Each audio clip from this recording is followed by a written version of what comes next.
Presidente Antigua, questa sera è stata inaugurata una nuova statua di fronte alla filiale di Tarso di Banca Prealpi San Biagio. Che cosa rappresenta per voi questa inaugurazione?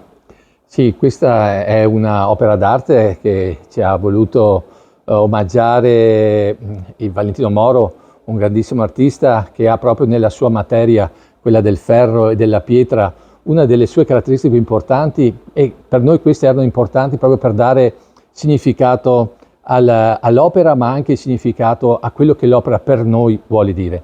È ricca chiaramente dal punto di vista simbolico, perché rappresenta un melograno che per decreto cooperativo è proprio la sua massima espressione.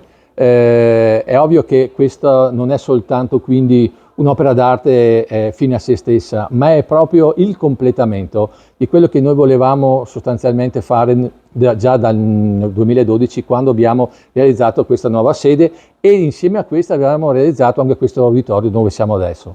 Serviva chiaramente un biglietto da visita che questa opera d'arte permette di dare a tutto il complesso, perché è la rappresentazione visiva di quello che tante persone, tante donne, tanti uomini fanno all'interno di questo istituto, seguendo soprattutto i principi e i criteri del credito cooperativo, cercando soprattutto di fare del credito buono per la comunità, perché il credito buono può permettere di dare speranza, di risolvere tante situazioni, ma soprattutto anche di far realizzare tante aspirazioni delle persone.